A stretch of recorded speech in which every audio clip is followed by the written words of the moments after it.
The St. Louis Area Food Bank presents Civil Rights, USDA Training. Welcome to the St. Louis Area Food Bank Civil Rights and Non-Discrimination Training. We commit to educating ourselves at least once a year about civil rights policy under the USDA Food and Nutrition Service. The Food and Nutrition Service administers federal nutrition assistance programs like TEFAP and CSFP, often called senior boxes. The Food and Nutrition Service requires us to train TEFAP and CSFP distribution site staff and volunteers on civil rights to ensure equitable program access. We'll use this training opportunity to check where we are and fill any gaps.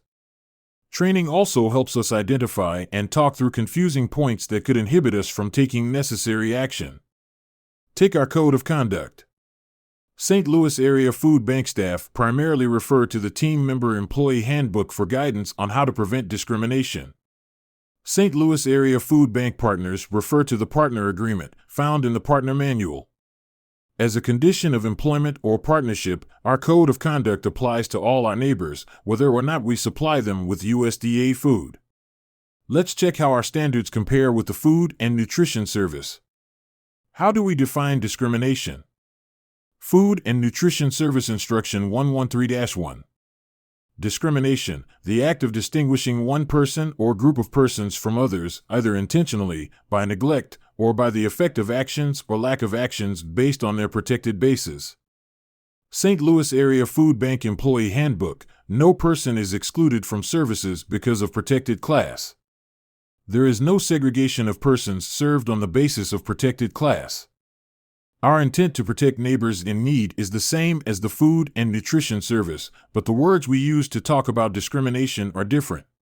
When it comes down to identifying and documenting discrimination, differences in word choices can cause confusion. Let's review what our resources say about protected classes. When we inform the public about programs distributing USDA food, we use the non-discrimination statement and the Injustice for All poster. Both of these public resources describe neighbors' rights and responsibilities, the USDA's non-discrimination policy, and the USDA's Civil Rights Discrimination Complaint Filing Procedure. The Food and Nutrition Service wrote the public-facing resources. Food and Nutrition Service Instruction 113-1 determines the definitions and topics we'll cover today. We use all three resources, as required by law. That's why we were surprised to learn that the list of protected bases in our training is different from what the public sees on the poster and the non-discrimination statement. Let's do another side-by-side comparison. Our public-facing resources prohibit discrimination based on race, color, national origin, sex, including gender identity and sexual orientation, age, disability, and reprisal or retaliation for prior civil rights activity. Food and Nutrition Service Instruction 113-1 prohibits discrimination based on race, color, national origin, sex, age, and disability. What to do? By now, you may be wondering, how are we supposed to help our neighbors? Which of these resources should we use? Remember, we're united in our intent to respect and protect our neighbors. There's a common-sense approach to helping identify, prevent, or document discrimination. Refer to the communication our neighbors have access to. Start where they are. If a neighbor has a complaint but you aren't sure their basis of discrimination is protected by law, please help them to file a complaint, no matter their reason. Trust the process. The big picture, ending discrimination, is important enough to take action. The Food and Nutrition Service civil rights training topics we'll cover today are effective public notification systems, customer service, data collection and use, requirements for reasonable accommodation of persons with disabilities, requirements for language assistance, conflict resolution, complaint procedures, compliance review techniques, and resolution of noncompliance. Because the Food and Nutrition Service requires that we take specific actions to protect our TEFAP and CSFP neighbors, and because you may have questions about how to do that, we'll conclude our training with action items. We'll provide examples and a practical takeaway document aligned with Food and Nutrition Service policy. We'll also provide contact information so you can get your questions answered. More about that as we go. Effective public notification systems. The first part of effective public notification is making sure USDA nutrition program information reaches people in need. The tricky part is that this population is always changing. To prevent guesswork, the Food and Nutrition Service requires us to provide CSFP and TEFAP information to grassroots organizations and to the general public upon request. The next part is determining what information our neighbors most need to get TEFAP and CSFP food. The Food and Nutrition Service requires us to share program availability, participant rights and responsibilities, the USDA's non-discrimination policy, and the procedure for filing civil rights discrimination complaints. Let's talk about program availability first. CSFP and TEFAP availability information includes details like when and where USDA food will be distributed. As we know, programs change.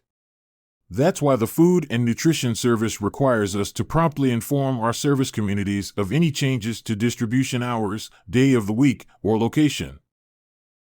Special thanks to partners who routinely check and update their hours and contact information on the St. Louis Area Food Bank's website. In addition to websites, we use all kinds of communications to get the word out about when we're open to neighbors. The main rules are to make sure we communicate our hours of operation consistently in writing and don't rely only on word of mouth. We'll cover more specifics about hours of operation in the St. Louis Area Food Bank's TEFAP and CSFP courses. The Food and Nutrition Service requires us to prominently display the "Injustice for All" poster in plain view at TEFAP and CSFP sites. The poster contains the non-discrimination statement. The statement covers neighbor rights and responsibilities, information for neighbors on filing a civil rights discrimination complaint, and the USDA's non-discrimination policy. You may have noticed that apart from program availability, the non-discrimination statement covers all the remaining written requirements of public notification. The "Injustice for All" poster comes in different versions for different programs, so it's important we display the correct one to meet public notification requirements. For Illinois and Missouri, version AD 475A is the correct one to display at both TEFAP and CSFP sites. As with operating hours, we use all kinds of communications to reach our neighbors. We're required to include the non-discrimination statement on any printed or digital program information that mentions USDA food, TEFAP, or CSFP. This requirement applies to program application forms, notifications of eligibility or ineligibility, notification of adverse action, and web pages.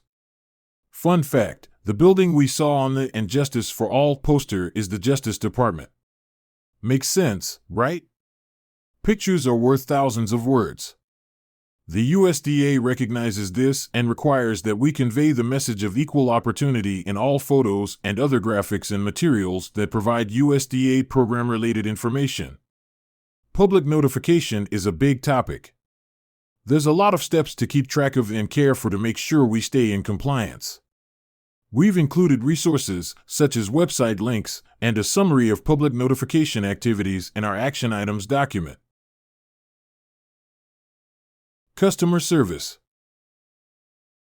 When it comes to customer service, we aren't being asked to learn anything new or commit to anything different than we do already in our partner agreement. Let's review how we agreed to serve our neighbors. In our partner agreement, the St. Louis Area Food Bank agrees to serve our partners with the utmost integrity. We strive to provide quality service and work to be accountable when experiences are unsatisfactory. We agree to listen to the needs of our network, assume positive intent, and seek to understand. Partners agree to work alongside the St. Louis Area Food Bank to create an atmosphere of mutual respect that promotes partnership, kindness, concern, fairness, and appreciation. Partners also agree to display courtesy and respect in words and actions towards all St. Louis Area Food Bank staff and fellow partners. To provide good customer service, we simply treat our neighbors as we would treat one another. These tips for good customer service are based on civil rights training from the state of Illinois. Recognize that neighbors have varied needs and few resources. Listen actively when a neighbor feels they have been treated in a rude or discourteous manner. Learn to practice empathy when resolving conflict. We captured these tips in our action items. Data collection and use. Data collection and use refers to a Food and Nutrition Service civil rights requirement that we ask for and store data about race and ethnicity from neighbors receiving CSFP boxes. The Food and Nutrition Service exempts some programs from their requirement to collect race and ethnicity data. TEFAP is exempt. We are not required to ask TEFAP neighbors about their race or ethnicity for the Food and Nutrition Service. During the neighbor intake process, CSFP neighbors provide their ethnicity when they state they are either Hispanic or Latino, or not Hispanic or Latino. Then, neighbors provide their race when they state they are any of the following: American Indian or Alaskan Native, Asian, Black or African American, Native Hawaiian or other Pacific Islander, white. The Food and Nutrition Service collects CSFP neighbor data to prevent discrimination. The Food and Nutrition Service uses this data to determine how effective programs are at reaching potentially eligible neighbors. Identify areas where additional outreach is needed. Assist location selection for compliance reviews. And complete required reports. CSFP neighbors may decline to self-identify, that's their choice. While we're required to ask, CSFP neighbors are not required to provide information on their race or ethnicity. This information isn't necessary to determine their eligibility to receive USDA food through CSFP distributions. We care for race and ethnicity data by maintaining record-keeping systems according to federal law. In our CSFP neighbor data lifecycle, we store data for 4 years, 3 full calendar years, and the current year. We maintain data under safeguards that restrict access to authorized personnel only, and we submit data to government agencies through required reports. Do you have any questions about handling civil rights data or any other data? One goal in training is to clarify processes like collecting, using, and protecting data that may go beyond civil rights data. We would like to hear from you if you'd like further assistance on this topic. Please check out our action items document for contact information and a recap of the data lifecycle. Requirements for reasonable accommodation of persons with disabilities. Most of what we'll talk about in this section has to do with how our TEFAP and CSFP partners provide program access for neighbors with disabilities. First, we'll review who the Food and Nutrition Service refers to as persons with disabilities. Then we'll learn about physical accommodations and communication modifications to ensure program access to TEFAP and CSFP. A person with a disability is someone who has a physical or mental impairment which substantially limits one or more major life activities, has a record of such an impairment, or is regarded as having such an impairment. The ADA Amendments Act of 2008 clarified and broadened what major life activities include to make it easier for more people to gain needed access. Let's review that next. Major life activity means functions such as caring for self, performing manual tasks, walking, seeing, hearing, speaking, major bodily functions, learning, and working. Major bodily functions include the immune system, normal cell growth, digestive, bowel, bladder, neurological, brain, respiratory, circulatory, cardiovascular, endocrine, and reproductive functions. Title II requires public entities to administer services, programs, and activities in the most integrated setting appropriate to the needs of qualified individuals with disabilities. The most integrated setting enables neighbors with disabilities to interact with non-disabled neighbors to the fullest extent possible. Thanks to the ADA, Americans with Disabilities Act, most of us are already aware that we must ensure physical accessibility to our buildings and facilities, particularly for neighbors in wheelchairs and other power-driven mobility devices. Physical accessibility also applies to our neighbors' service animals. Our goal is to ensure communication with neighbors with disabilities is as effective as communication with others. Here are a few suggestions. Provide qualified sign language interpreters or other auxiliary aids and services for persons with hearing loss. Provide braille, large print, and audio recordings for persons with low vision. As programs and offices modernize, we've begun to learn more about making reasonable modifications to websites and online application systems. We've included free USDA communication resources and U.S. government digital accessibility resources in our action items document to help raise awareness and provide practical support. Requirements for language assistance. The civil rights goal for language assistance is to prevent discrimination based on national origin. We refer to neighbors with limited English proficiency as LEP neighbors. To ensure communication with LEP neighbors is as effective as communication with others, we need to take reasonable steps to identify a language our neighbors speak fluently and provide translation. The USDA supplies a wide array of free LEP resources to assist us in identifying languages. In addition, the USDA provides program information, materials, and services in the appropriate languages.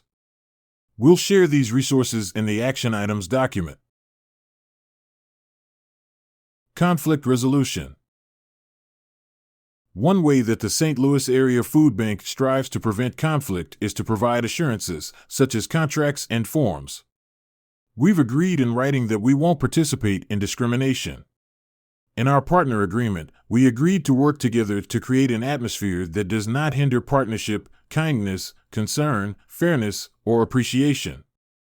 We won't engage in conduct related to the St. Louis Area Food Bank that would compromise or call into question the integrity or mission of the St. Louis Area Food Bank. We agreed to resolve differences together in an appropriate manner through transparent and purposeful communication and without the use of offensive, abusive, or disrespectful language or actions. The state of Missouri encourages us to apply conflict resolution to resolve issues as they arise. The goal is to resolve differences raised by TEFAP and CSFP neighbors before their concerns escalate to a formal civil rights complaint process. Let's review some key components and a general conflict resolution process provided by the state of Illinois. We can control our own emotional responses, seek understanding, identify needs and common interests, and seek mutual benefits or purpose. A general process for constructive conflict resolution begins by working together to define the problem, issue, or complaint. Next, identify the activity causing conflict and assess the available information in detail.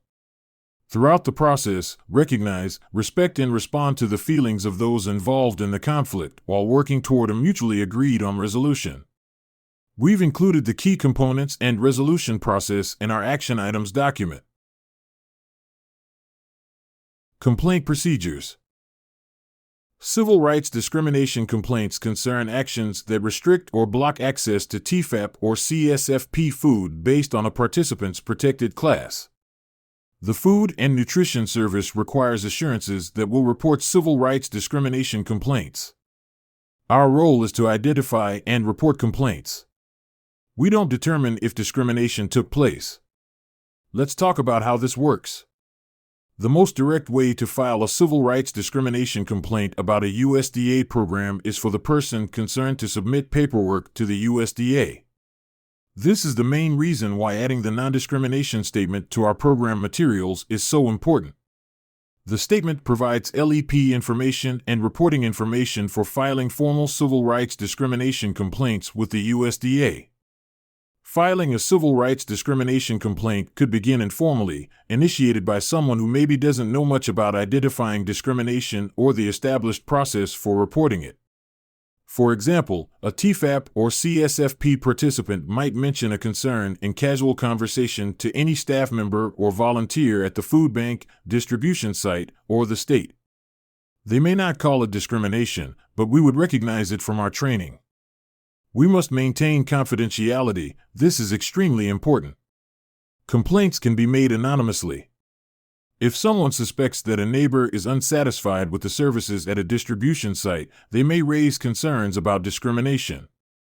Whether or not they wish to file a civil rights discrimination complaint with the USDA, we should document what took place.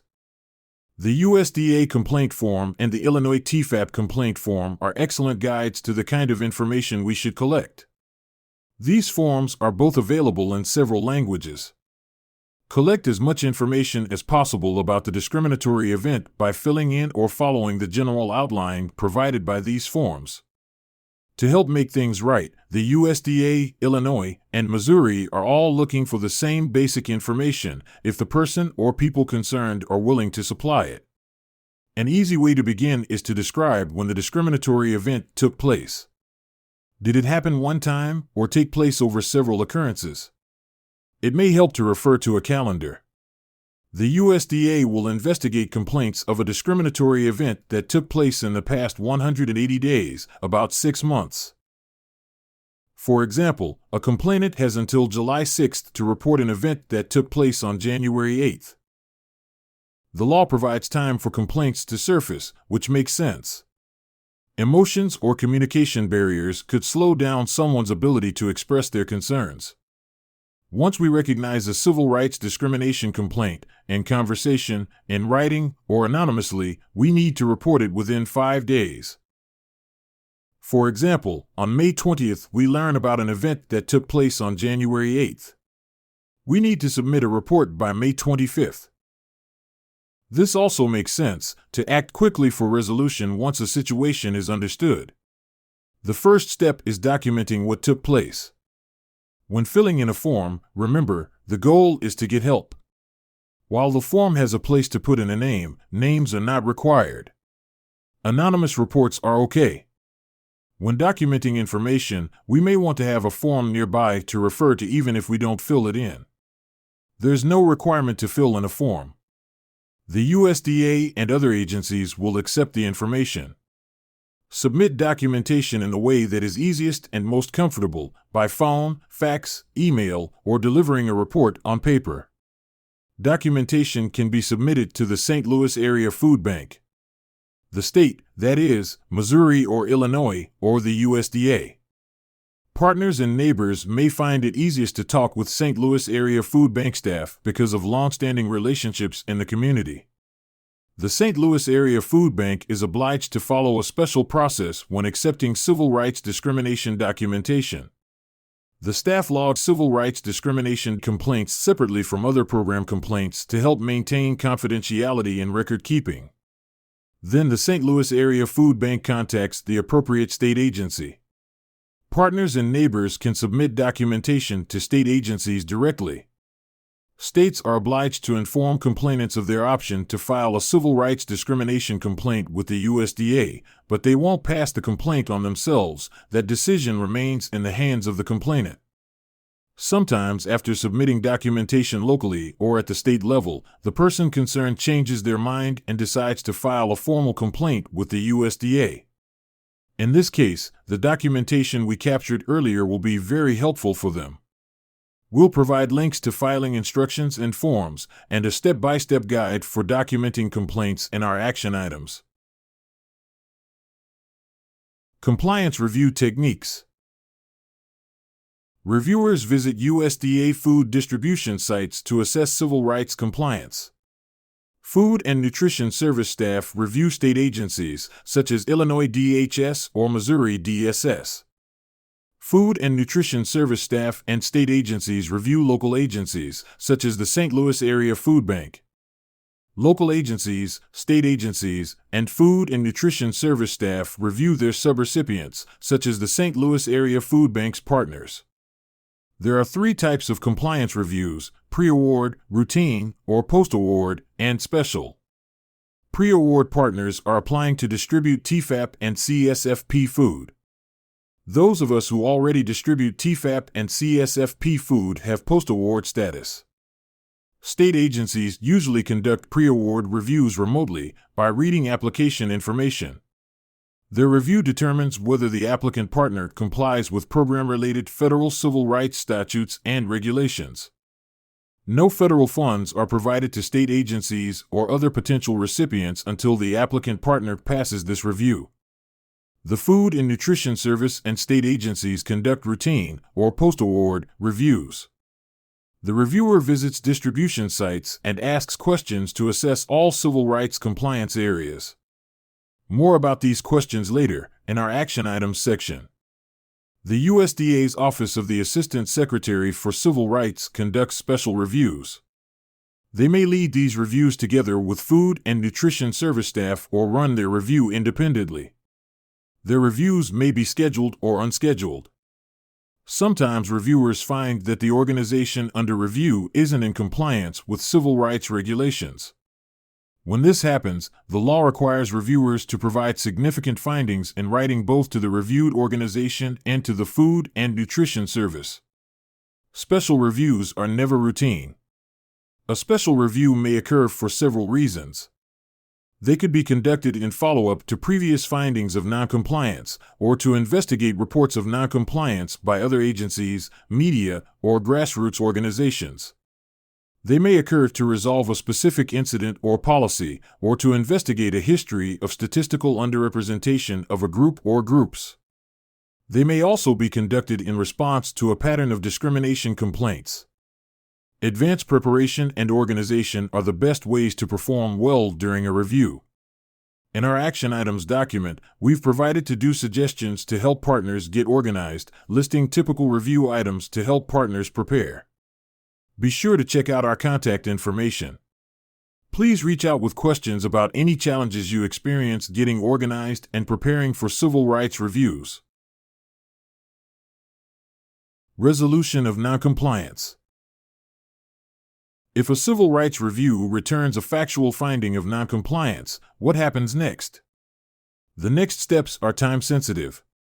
The date of the reviewer's written finding starts the clock. The organization is required to take action to obtain compliance immediately. A voluntary resolution agreement is a written agreement with the Food and Nutrition Service to ensure compliance with federal civil rights laws. The agreement takes place between the reviewer who found noncompliance and the organization they reviewed. The agreement can close out a civil rights review instead of issuing a written report with findings. Action items. To wrap up, we'll quickly recap some of the tools and resources we covered today. The "And Justice for All" poster must be prominently displayed anywhere TEFAP and CSFP food is distributed. The action items document provides details about the correct version. The St. Louis Area Food Bank can help partners replace missing, damaged, outdated, or incorrect versions. CSFP partners learn how to collect race and ethnicity data in the St. Louis Area Food Bank's CSFP courses. State agencies audit our records to see if they contain race and ethnicity data. An example of lawful data collection is shown here on the Missouri CSFP application form. We can use the USDA's I Speak Statements card as a resource to identify an unfamiliar language spoken by an LEP neighbor. Neighbors point to select the language they speak. The English name for their language is printed in parentheses after their selected I Speak statement. Both the USDA and the state of Illinois provide free forms to document civil rights discrimination complaints. Translations in other languages are available. Because using a form is optional, states are not required to provide complaint forms. There isn't a civil rights discrimination form for Illinois CSFP, Missouri TEFAP, or Missouri CSFP. Routine civil rights reviews assess partner compliance with civil rights laws. Here is a sample of some routine questions a site inspector may ask. Do printed materials and websites contain the non-discrimination statement? How are applicants and participants advised of their right to file a civil rights complaint of discrimination? Are reasonable modifications and auxiliary aids and services appropriately made for people with disabilities? Are reasonable steps taken to ensure meaningful access for persons with limited English proficiency? Questions? Please follow the link provided to our action item document. You'll find links to resources, how-to instructions, and contact information. Get your questions answered. Congratulations! You've completed civil rights training. Please follow the course completion link and complete the form. We appreciate your dedication to our shared mission and to maintaining a respectful service environment. Thank you. This course was brought to you by an AmeriCorps service member.